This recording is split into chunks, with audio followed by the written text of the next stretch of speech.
ବାର ମାସରେ 13 ପର୍ବ, ସେଥିମଧ୍ୟରୁ ଦୀପାବଳି ଅନ୍ୟତମ। ହିନ୍ଦୁ ଧର୍ମ ଅନୁସାରେ ଦୀପାବଳିକୁ ଆଲୋକର ପର୍ବ କୁହାଯାଇଥାଏ। ଏହି ଦିନ ରାଜା ରାମ 14 ବର୍ଷ ବନବାସ ପରେ ଅଯୋଧ୍ୟାକୁ ଫେରିଥିଲେ ଏବଂ ସେହିଦିନ ସାରା ଅଯୋଧ୍ୟାବାସୀ ଦୀପ ଜାଳି ରାମ, ଲକ୍ଷ୍ମଣ, ସୀତାଙ୍କ ଫେରିବା ଖୁସିରେ ଦୀପାବଳି ଉତ୍ସବ ମନେଇଥିଲେ ଓ ସେହିଦିନଠାରୁ ଆମେ ଦୀପାବଳି ପର୍ବ ପାଳନ କରିଆସୁଛୁ। ଏ ସମ୍ପର୍କରେ ଆପଣମାନେ ଅଳ୍ପ ବହୁତ ଜାଣିଥିବେ ନିଶ୍ଚୟ। କିନ୍ତୁ ଏହି ଦିନଟିରେ ମା ଲକ୍ଷ୍ମୀ ଓ ଗଣେଶଙ୍କୁ ପୂଜା କଲେ ଅନେକ ଶୁଭ ଫଳ ମିଳିବା ସହ ମା ଲକ୍ଷ୍ମୀଙ୍କ କୃପା ଆପଣ ଓ ଆପଣଙ୍କ ପରିବାର ଉପରେ ସଦାସର୍ବଦା ପାଇଁ ରହିଥାଏ। ଏହି ଦିନ ନିଷ୍ଠାର ସହ ପୂଜା କରିବା ସହ ଦୀପାବଳି ପୂର୍ବରୁ ଯଦି ଏହି ସବୁ ଜିନିଷ ଘରକୁ ଆଣନ୍ତି ତେବେ ମା ଲକ୍ଷ୍ମୀଙ୍କ କୃପା ଲାଭ ପାଇପାରିବେ ଓ ଧନର ବୃଦ୍ଧି ମଧ୍ୟ ହେବ। ନମସ୍କାର ଦର୍ଶକ ବନ୍ଧୁ, ୱିଜଡମ୍ ଷ୍ଟୋରି ଇନ୍ ଓଡ଼ିଆ ଚ୍ୟାନେଲର କିଛି ଜଣା ଅଜଣା କଥା କାର୍ଯ୍ୟକ୍ରମକୁ ଆପଣମାନଙ୍କୁ ସ୍ୱାଗତ। ଆଜ୍ଞା ହଁ, ଦୀପାବଳିରେ ଘରକୁ ଆଣନ୍ତୁ ଏହିସବୁ ଜିନିଷ। ଘର ଧନଧାନ୍ୟରେ ପୂରି ଉଠିବ, କେବେ ବି ଧନର ଅଭାବ ରହିବନି। ଏକଥା ମୁଁ କହୁନି, ତନ୍ତ୍ରଶାସ୍ତ୍ରରେ ଏହା ବର୍ଣ୍ଣିତ ଅଟେ।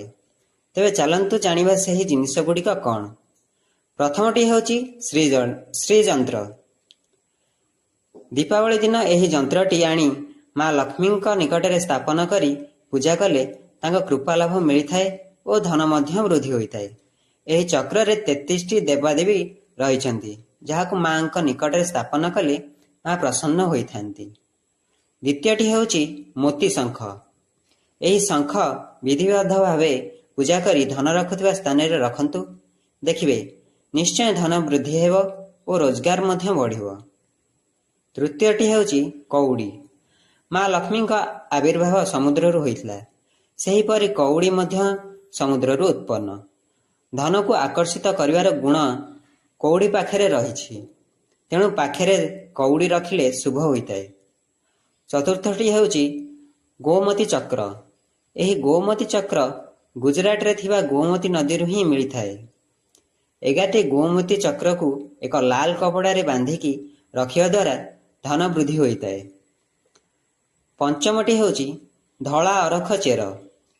ଧଳା ଅରଖ ଗଛ ମୂଳରେ ଶୁକ୍ରବାର ଦିନ ବିଧିବଦ୍ଧ ଭାବରେ ପୂଜା କରି ତାହାର ଚେରକୁ ନେଇ ଧନ ରଖୁଥିବା ସ୍ଥାନରେ ରଖିଲେ ଧନ ବୃଦ୍ଧି ହୋଇଥାଏ। ଷଷ୍ଠଟି ହେଉଛି ଦକ୍ଷିଣାମୁଖୀ ଶଙ୍ଖ। ଶାସ୍ତ୍ର ଅନୁସାରେ ଏହି ଶଙ୍ଖର ବିଶେଷ ମହତ୍ତ୍ୱ ରହିଛି। ଏହି ଶଙ୍ଖକୁ ଦୀପାବଳି ପୂର୍ବରୁ ଆଣି ଏକ ଲାଲ କପଡ଼ା ଉପରେ ରଖି ଧନ ରଖୁଥିବା ସ୍ଥାନରେ ରଖିଦିଅନ୍ତୁ। ସପ୍ତମଟି ହେଉଛି ଲଘୁ ନଡ଼ିଆ। ସାଧାରଣତଃ ନଡ଼ିଆ ଠାରୁ ଛୋଟ, ଅର୍ଥାତ୍ ଛୋଟ ନଡ଼ିଆକୁ ହିଁ ଲଘୁ ନଡ଼ିଆ କୁହାଯାଏ। ଏହି ନଡ଼ିଆ ମା ଲକ୍ଷ୍ମୀଙ୍କର ଅତ୍ୟନ୍ତ ପ୍ରିୟ ଅଟେ। ଏହା ଘରେ ଆଣି ରଖିଲେ ମା ପ୍ରସନ୍ନ ହୋଇଥାନ୍ତି। 11ଟି ଲାଲ ନଡ଼ିଆ ଏକ ଲାଲ କପଡ଼ାରେ ବାନ୍ଧି ଧନ ରଖୁଥିବା ବାକ୍ସରେ ରଖନ୍ତୁ। ଅଷ୍ଟମଟି ବା ଶେଷଟି ହେଉଛି ପଦ୍ମମଞ୍ଜି ମାଳି।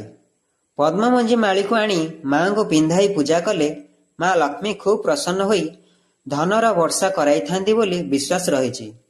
କାରଣ ମା ଲକ୍ଷ୍ମୀଙ୍କର ପଦ୍ମ ବହୁତ ପସନ୍ଦ ଓ କୁହାଯାଏ ପଦ୍ମର 5ଟି ପାଖୁଡ଼ାରେ ମା ବାସ କରନ୍ତି। ତେବେ ଦର୍ଶକ ବନ୍ଧୁ, ଏହା ଥିଲା ଆଜିର ବିଷୟ। ତେଣୁ ଆଶା କରୁଛି ଆପଣମାନେ ଏଥର ଦୀପାବଳିରେ ଦୀପ ଓ ମହମବତୀ ଆଣିବା ସହ ଘରକୁ ଅତି କମ୍ରେ ଏହି 8ଟି ମଧ୍ୟରୁ ଗୋଟିଏ ଜିନିଷ ନିଶ୍ଚୟ ଘରକୁ ଆଣିବେ। ତେଣୁ wisdom story in Odia channel ତରଫରୁ ଆଲୋକର ପର୍ବ ଦୀପାବଳିର ଅନେକ ଅନେକ ଶୁଭେଚ୍ଛା ଓ ଶୁଭକାମନା।